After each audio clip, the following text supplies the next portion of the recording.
போகிற பெண்களுக்கு நன்றி சொல்கிறோம். புலமேடே இருக்கிறவர்கள் ஆபேல், ஆசியல், குளோரி.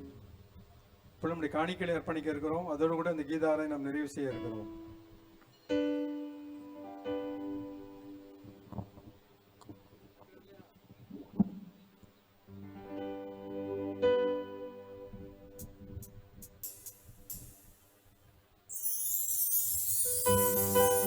பாடலுக்கு காணிக்கை அர்ப்பணிப்போம் எல்லாரும்.